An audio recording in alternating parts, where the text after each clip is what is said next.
하나님의 놀라우신 은혜가 저와 여러분들 가운데 임하기를 간절히 소망합니다. 오늘은 마가복음 10장 35절에서 45절 말씀을 통해서 함께 말씀의 은혜를 나누고자 합니다. 오늘 본문에 보시면 세베대의 아들들인 야고보와 요한은 예수님께 다가와서 우리가 요구하는 바를 무엇이든지 해 주시기를 바란다고 말씀하고 있습니다. 그들이 예수님께 요구한 바는 예수님께서 영광을 받으실 때에, 즉 장차 올 메시아 왕국 때에 가장 높은 자리를 차지하는 것이었습니다. 그래서 37절에 보시면 선생님께서 영광을 받으실 때에 하나는 선생님의 오른쪽에, 하나는 선생님의 왼쪽에 앉게 하여 주십시오라고 요구를 하였던 것이죠. 이러한 요청을 보아서 그들은 예수님께서 메시아가 되셔서 지상의 영광의 왕국을 건설하시고 왕으로 통치하실 것이라는 당대 유대인들의 일반적인 통념을 그대로 믿고 있었습니다. 또한 그들은 예수님께서 이제 예루살렘으로 올라가시는 것이 분명하므로 곧 예수께서 자신의 메시아적 영광을 그곳에서 나타내실 것이라고 생각을 했던 것입니다. 이것을 보면 그때까지도 제자들은 예수님의 순한 예언을 제대로 이해하지 못하고 있었음을 알 수가 있습니다. 근데 여기서 우리는 그들이 예수님께서 영광을 받으실 때에 왜 이렇게 예수님의 우편과 좌편에 앉게 해달라고 요구를 한 것인지 우리는 생각해 보아야 할 것입니다. 먼저 37절에 보시면 우편이라는 단어에 주목을 해주셨으면 좋겠습니다. 우편이라는 단어, 헬라어로 덱시오스라는 단어인데 이 말의 뜻은 오른쪽을 가리키는 단어입니다. 그런데 당대 왕의 우편에 앉는다는 것은 행운이나 영예로운 것으로 상징이 되었습니다. 그래서 당시 헬라 사람들 사이에서는 새가 오른쪽으로 날면 길조이다라고 말들을 하였고, 훌륭한 사람들은 오른편에 앉고 오른쪽에 간다는 말을 하는 등 오른쪽에 있다는 것에 대해서 굉장히 영예로운 것으로 인식을 하였습니다. 그뿐만 아니라 왼쪽도 마찬가지였습니다. 결국 그들은 예수님께서 메시아가 되셔서 지상의 영광의 왕국을 건설하시고 왕으로 통치하실 것이라는 당대의 유대인들의 일반적인 통념을 그대로 믿고 있었을 뿐만이 아니라 그때의 자신들이 예수님 다음으로 가장 영예롭게도 높은 자리에 앉기를 원하였던 것이었습니다. 이에 대해서 칼빈은 다음과 같이 이 본문에 대해서 말하고 있습니다. 이 기사는 인간의 허영심을 잘 반영하고 있다. 왜냐하면 이는 올바르고 경건한 열정이라 할지라도 흔히 야망이 따르기 때문이다. 결국 예수만으로 만족하지 못하고 그와 그의 약속과는 다른 이것 혹은 저것을 찾는 자들은 올바른 길을 찾지 못하고 헛되이 방황하게 된다고 칼빈은 말하였습니다. 성도 여러분, 천국은 어떤 곳입니까? 천국은 인간의 허영심을 만족시키는 곳이 결코 천국이 아닙니다. 도리어 천국은 허영심을 버리고 자기를 이기고 하나님을 즐거워하는 것이 바로 천국이라는 것입니다. 즉 천국을 소망하며 살아가는 주의 백성들에게 있어서 중요한 것은 오직 예수로만 충분해야 한다는 것이죠. 나를 주의 백성으로 삼아주신, 그러한 은혜를 내려주신 주님 그 자체로 인하여 만족하며 즐거워하는 삶, 또한 하나님 말씀대로 지켜 행했다고 한들 하나님께 보상을 요구하는 신앙생활이 아니라 나를 하나님의 자녀로 삼아주신 예수 그리스도를 내게 있어서 가장 큰 보상으로 여기는 삶, 더 나아가서 항상 자기 자신을 부인하고 나와 온 인류의 죄를 위하여 대속하기 위해서 십자가에 지신 예수님의 고난의 십자가를 지며 하나님의 영광을 드러내며 살아가고자 하는 삶, 이것이 바로 하나님 나라에 속한 사람으로서 천국을 소망하며 이 땅을 살아가는 성도들의 소망이어야 한다는 것입니다. 근데 이와 달리 제자들은 예수님께 장차 올 메시아 왕국에서 가장 높은 자리를 차지해달라고 요구를 하고 있습니다. 그러자 38절에 예수님께서는 어떻게 답변을 하십니까? 예수님께서는 그들에게 말씀하셨다. 너희는 너희가 구하는 것이 무엇인지를 모르고 있다고 말입니다. 그렇습니다. 예수님께서는 그들이 자신들의 구하는 바를 바로 알지 못하고 있다고 지적을 하셨습니다. 이러한 예수님의 지적은 그들이 진정으로 구해야 될 바를 모르고 있었음을 예수님께서 꿰뚫어 보고 계셨다는 것이죠. 사실 메시아 왕국에서 높은 지위와 특권을 얻는 것은 권력을 잡는 데에 있지 않았습니다. 오히려 고난과 죽음을 통하여 자신의 모든 권력을 포기하는 데 있었던 것이죠. 이에 대해서 예수님께서는 그들에게 이러한 사실을 잔과 세례라는 말로써 설명을 하고 있습니다. 38절의 중반부를 보십시오. 내가 마시는 잔을 너희가 마실 수 있고 내가 받는 세례를 너희가 받을 수 있느냐라고 말하고 있습니다. 여기서 예수님께서 말씀하시는 잔과 세례는 모두 괴로움과 순환 그리고 진노를 상징합니다.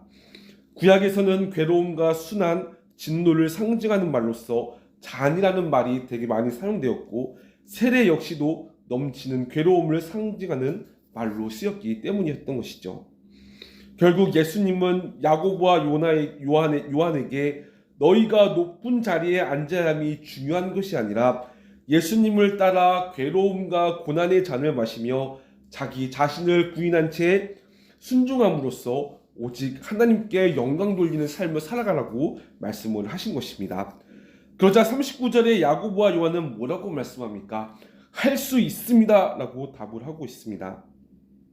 이에 예수님은 그들에게 내가 마시는 잔을 너희가 마시고 내가 받는 세례를 너희가 받을 것이라고 말씀을 하시며 동시에 40절에 그러나 내 오른쪽과 내 왼쪽에 앉는 그 일은 내가 허락할 수 있는 일이 아니다. 정해놓으신 사람에게 돌아갈 것이다 라고 그들에게 말씀하셨습니다. 그렇습니다. 성도 여러분 40절을 보십시오. 예수님은 메시아 왕국의 좌편과 우편에 앉는 것을 요구하고 있는 야고보와 요한에게 그 일은 내가 허락할 수 있는 일이 아니다 라고 말씀을 하고 있습니다. 이는 예수님께서 오직 하나님 아버지께만 속한 권한과 그 영향을 분명히 인식하신 것입니다. 뿐만 아니라 예수님은 아버지 하나님의 권한을 조금도 침해하기를 원치 않으셨습니다. 오직 예수님께서 하신 것은 하나님의 뜻에 순종하는 것 뿐이었던 것이죠. 결국 그들이 예수님을 따른다고 했을 때 중요한 것은 순종함에 따른 상급이 그들의 목표가 아니라 순종함으로써 나는 하나님께 속한 자녀라는 하나님의 영광을 드러내며 살아가는 것이 중요하다는 것을 그들에게 말씀해 주고 계신 것이었습니다. 성도 여러분, 예수님께서 그토록 모진 고난과 아픔을 겪으시면서 하나님의 말씀에 순종하여 십자가에 죽으신 이유가 무엇입니까? 예수님도 하늘의 상급을 받기 위해서 이러한 행동을 하셨습니까? 아닙니다.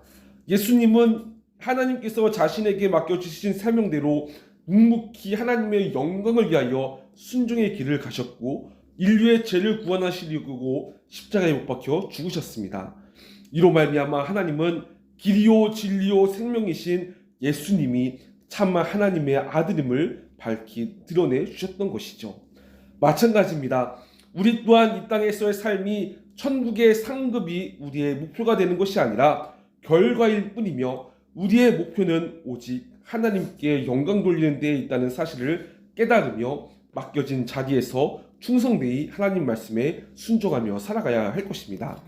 더불어 우리는 하나님께 높임을 받고 사람들에게 또한 높임과 인정을 받기 위해 살아가기보다는 오히려 고난과 순환을 받으시며 심지어 죽기까지 철저하게 하나님 앞에서 자기 자신을 낮추시며 하나님 말씀을 순종하신 예수님처럼 살아가야 합니다. 자기 자신을 부인하고 십자가를 지며 날마다 높아지려는 욕망과 누군가로부터 인정과 높임을 받고자 하는 욕구들을 다 하나님께 내어놓으며 나는 하나님의 자녀로 나를 불러주신 예수님 한 분만이면 충분합니다 라는 마음으로 살아가야 한다는 것이죠. 이러한 우리 모두가 되었으면 좋겠습니다. 예수님 한 분만으로 만족하며 하나님께 영광 돌리는 삶을 살아가는 우리 모두가 되시기를 간절히 소망합니다. 41절에서 45절을 보도록 하겠습니다. 열 제자가 이것을 듣고 야고보와 요한에게 몹시 분개하였습니다. 이를 보면 야고보와 요한뿐만 아니라 이러한 최고의 야고보와 요한만 이러한 최고의 자리를 원한 것이 아니라 10명의 제자들도 이러한 것을 원하고 있었음을 볼 수가 있습니다. 이러한 사실을 미루어 볼 때 제자들 중 어느 누구도 예수께서 말씀하신 순환의 참 뜻을 이해하지 못했고 있었음이 분명합니다. 따라서 예수님께서는 그들에게 또다시 겸손이라는 것을 가르쳐야 하셨습니다. 그래서 42절에 보시면 이렇게 말씀합니다.